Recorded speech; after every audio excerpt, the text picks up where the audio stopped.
you by catbeast.com. Is this truck done making that annoying ass beeping sound? This truck woke me up. It's 5:55 on a Friday. I'm supposed to be sleeping in, you guys. Can I get a story time? You know what time? The man Flight is alive. Flight team, stand up. I'm not dead. By the way, go subscribe to my reaction channel. We're about to come up on 100K, okay, in under 3 months. Sheds a tear. Nah. All jokes aside, man, you guys are freaking amazing. Okay, now I originally had something planned elsewhere, it's not a story time, but I was just like, man, too many people love these stories. I was just like, why not? And I'm gonna keep it 100 with you. There's two things actually. One, I've been wanting to actually tell this for the longest, but due to me, being back at home with my mom before I moved out, Lord knows Flight did not want anybody to bust in my room because my mom would be like, oh, so you want to brag about it? It's so funny to you now? You are such a great influence, Mr. Kimani. And she, my mom tends to always want to say my full name whenever she's mad. It's my mom. That's like the only person, maybe another one, that says my full name, and I know that I'm in trouble, okay? So that's how I know what's up. Now, second, there is going to be 2 parts to the story. If you guys want to hear the second part of this video reaches 2,000 likes, I will do that because this will end up being like 45 minutes, and I do not want to do an over 30-minute story just as of yet because there is something even better that I can do in 30 minutes. You know what I'm saying? So we're going to hold that off for future stories with that length of time. With that being said, I like to go back and retrace my steps because, like I said back in the day, I always felt like I was an invincible person. And as usual, I'm not trying to influence nobody. I always want you guys to stay on the path. If you guys do not smoke weed, if you've never done it, do not do it after watching this video because I want you guys to be as successful as you can possibly be. If you do it, I don't judge. You do whatever, live life, have fun. YOLO!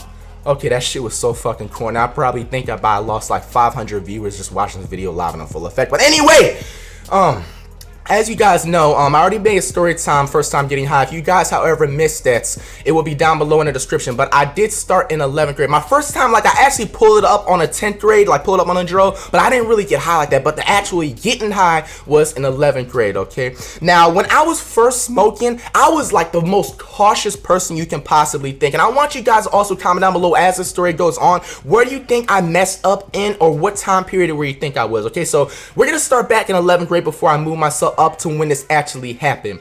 11th grade, I was so careful, bro, I kid you not, I used to walk out with the biggest and1 basketball shirts. I used to have Axe spray, anything that could just keep my mom from knowing, okay? I'm originally from DC. I don't tell a lot of people this because I just consider myself from Florida. I've been down here since I was 4 or 5, so I really didn't have a chance to experience that DC life. I barely remember it even snowing, okay? But my mom and dad grew up in the hood of DC. If you guys know DC, you from DC, DC got some hoods. So my mom was exposed to all that drug life at a very young age. I know she wasn't stupid. I know she wasn't, dumb slow. She knew what was up, at that time, growing up or whatever. Okay, so going across the years, it kind of started to get hot. Now, going into 12th grade, this is where I started to care a little bit less, and I was a little bit more lenient because it was my last year in high school. Now, I'm so happy because I can actually say some names in this video. Shout out to my dog, Evans. He is living his life up. I forgot what school he goes to, but he plays football at some D1 school. That used to be my main dude I used to be running plays with, burning before school or whatever. So I remember there was this one time where I feel like my mom really started to get suspicious of this shit. And it was so funny because he was like, yo, Kimani, do you think your mom is gonna know about this shit? So it was this one day in the neighborhood. It was like the middle of the 12th grade year, okay, almost before graduation. And there's a lot of spots and cuts everywhere in that apartment complex that you can burn or whatever. So we was out in the grass open field and we was just talking, okay? And I don't know what the heck I was just going off of, bro. It was something really good, mixed up with some type of kush or what, bro, I don't know. And so I started to really get on my level. That's when Evans was telling me Kimani, I think your mom, she may be suspecting it a little bit. And I remember this is the most scariest thing because if I didn't have that quick thinking, I would have got slayed so bad. I remember because I wasn't driving at the time, he was actually driving, Evans. And so I went back to the car, bro. When I kid you not, my eyes was the most bloodshot shit I've ever seen. Now lucky I always kept my materials with me, so I had the drops, okay? Now, I actually came fresh from the barber that same day. So my mom always had a habit of just checking me out because, your man's me looking so cute, pulling all the badass yellow and red posts with that fresh ass 360 wave haircut and a fresh line up. You guys know how I'm rocking.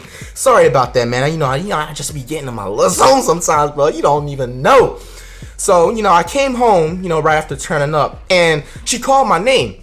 And I had a habit back in the day, if you guys didn't catch my older photos from Instagram, or I don't have a Facebook anymore, but I used to have like the 2-3 slashes in my eyebrows on the left side. And my mom was never the biggest fan of the slashes in my eyebrows because it reminded her back up in DC with people that she knew growing up that was in gangs, and they always would have those slashes. Because I'm gonna be honest with you guys, low-key, that's kind of what it represents. That's kind of what people kind of stereotype about. I mean, you can do your own thing, I don't judge, but that's where it originates from. That's just giving you the knowledge. So I was always, into that eyebrow slash. I only had it on the left side though. And so my mom hated that, bro. She was like, Kimani, always call me my full name. There's like, I think 1 or 2 people that call me my full name. And the one I do not want me calling my full name is my freaking mom. Because I know every time she calls me my full name, I'm always going to get in some shit or some trouble. It's never anything good if she calls me my first name. I don't know if you guys have anything similar to that in real life, but yeah, I just knew that from the jump. So she comes in and like, she's staring at me for like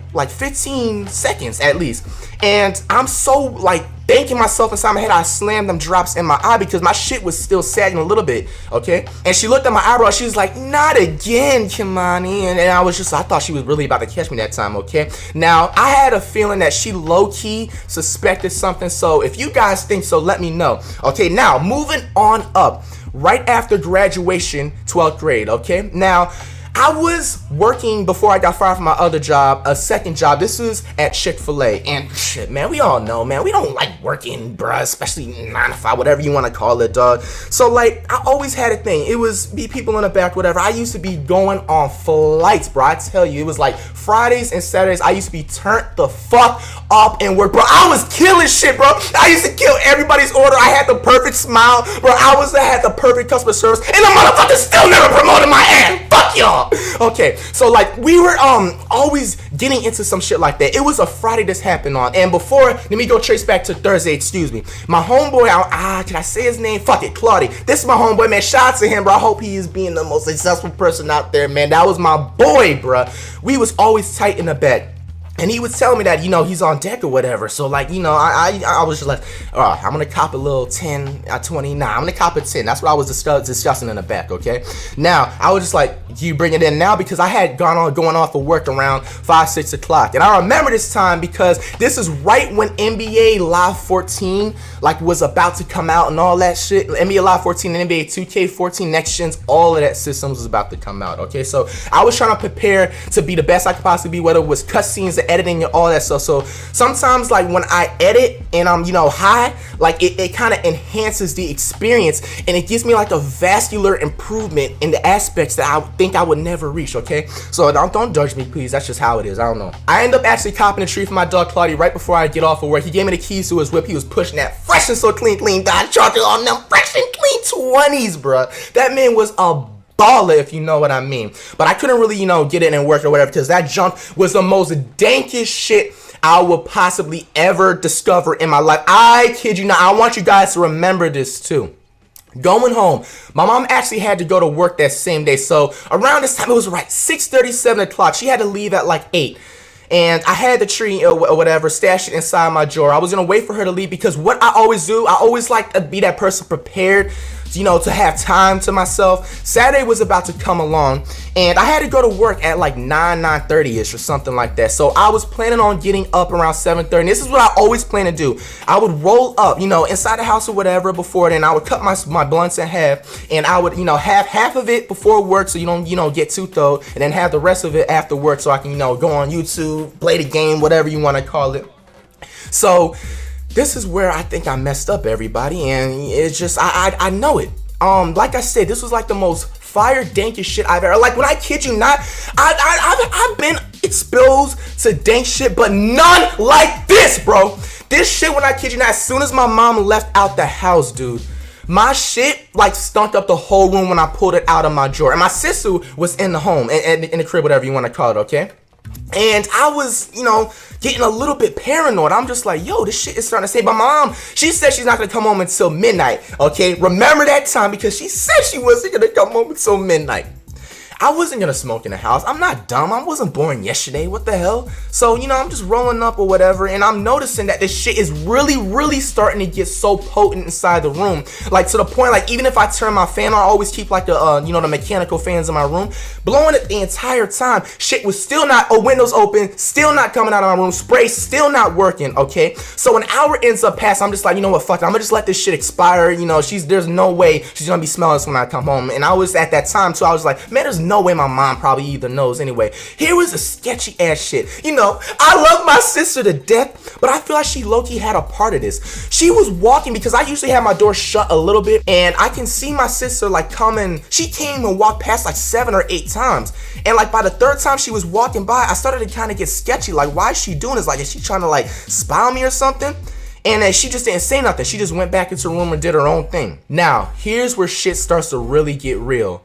I hear some creeping up the steps, because that apartment complex, like, the walls were so thin and like the area was so thin, like you can hear people's steps. Mom was wearing heels, so I hear some steps, and my room is still stinking. So Lord knows what's going on inside your man Flight's head.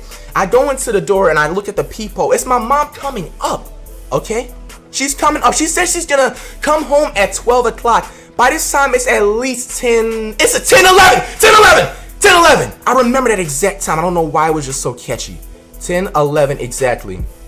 And she came, she dropped her stuff off in the room, and I went back into my room immediately. By this time, I had my blunt, hidden in my drawer. Everything was stashed in, but you could kind of still smell it. But the thing is that I was so used to the smell in my room, because I was sitting in there, like, it kind of made me ignore the smell just slightly, and I kind of was just like lagging a little bit. You see what I'm saying? So she walks closer to my room. She says what's up to my sister, and she knocks on my door, okay? Now, my mom knocks on my door. I always say come in or whatever. Okay, so I said come in. She knocks 3 more times, and the other one is harder. Like, it's just really hard. And I'm just like, come in, like, because I'm in a game and I don't like people interrupting me. And she goes like, come by the door, for saying my full name, Kimani, you know what I'm saying? So I was just like, shit. She is just stuck at the door. She's frozen. And she goes like, again, saying my full name, Kimani, What the fuck is that smell? And I was just like, oh Lord, in the back of my head. And like, I'm trying to come up with every possible like way to just get her away from my room, because I still had to spray I was gonna spray the shit out of my room. I was like, okay, Ma, you know what? I think I forgot to change that little, that little laundry lint that you guys wash or whatever in the dryer. Because like one time we had a situation where I forgot to take, empty that out because it was full, and it kind of like gave off like a scented smell. So I was just like, Mom, maybe it's that. Okay, so she goes into the laundry. I feel like my mom also too was trying to deny the fact that it was weed. So she was sitting in the laundry, bro, for like 7 minutes, like trying to find a smell, like sniffing around like a dog, bro. And I'm just freaking the shit out, bro. Like, I'm shaking like a stripper on a Friday night. You don't even know how I feel. Like, I'm sweating, bro. I'm sweating. I don't ever sweat like that unless I'm playing sports, bro. It was getting out of hand. She comes into my room, okay, again. She didn't even knock, busted my room. You been smoking shit up in my house? What the fuck? So now it goes to me just rolling up, just preparing to go to work, turns up the next day, to smoking in the house because it was so potent. Here is where the story really starts to take a turn. She starts breaking down, crying, all that stuff. And this is a point where at this time where I really had to start getting on my grind and get out the house, because I kind of had like a time period. She was basically like, let me find out you're smoking, okay? So she starts walking around the house more. Now, she still has it in her head that I smoked in the house when she was gone. That's not what I did. I just rolled the shit up, man. And she goes like, Kimani, you say my full name once again, I will kick your black ass out this bitch so quick. And I was just like, oh my gosh. She is literally in my face at this point, and she goes like, give me the tree, give me the tree. I know you have it in here. I was just like, no, Ma, I don't have it. Okay, so like I kept denying it. I said it 4 or 5 times. She goes into my sister's room trying to smell, and I'm just like freaking out. This is like the most biggest waste of money, because I thought I was trying to get off scot-free from this shit. I end up actually guys are gonna kill me. I flushed the fucking blunt down the toilet. Like, I go into the bathroom. I pretend I have to go to the bathroom. I lock the door or whatever. I go and flush the fucking blunt down the damn toilets. And I'm thinking this shit is gonna flush. I don't know what the fuck. It's a Swisher, by the way. I don't know what the fuck is in the material, but the shit did not flush the first time. Like, when it flushed, I thought it went in, like it went through the little hole. Okay, and then I got out the bathroom, and this is just like, somebody just said, I just know I was set up to get in trouble because I'm fucking toilet water plumber, man. Fuck y'all, man. This shit comes back out like a damn dolphin. What the hell? The blunt is sitting there in the bottom of the toilet, soggy as shit, and my mom lifts the shit up as soon as I leave the bathroom because she already knew what the fuck I was doing. She was 3 steps ahead of me. Damn it. Sees that shit in the toilet, bro. I kid you not, man. She snapped on me so damn hard, bro. Like, I got punished like I've never been punished in my life. Like, the only time I was able to use my car is to go to work, and that was it, dude. I could not do shit for like the next 2 weeks. And I kid you not, like, I was so damn miserable. I didn't know what the hell to do. And to make it even worse, my dad came home around 1 o'clock. Obviously, my mom told her. But here's the thing. She clearly seen the fucking blunt, in the toilet or whatever. But she's telling my dad that I smoked when she was gone. I didn't smoke. Like I said, I was going to save that shit for the next day before I go to work. So I got into even more trouble than I was not supposed to get into. Flip side of the story. Be careful where you stash your shit. See, I don't know where exactly I messed up. I love my sister once again, but I feel like low-key she had something to do with it. I don't know, you guys. I'm not trying to turn into CSI Flights. But have you guys ever been caught with weed or any type of drugs, alcohol, with your parents around, your brothers, siblings, and what was the consequences? Trap phone boom. Hello. Trap phone boom. Yeah. What do you need? What do you got? How much you want? Trap phone.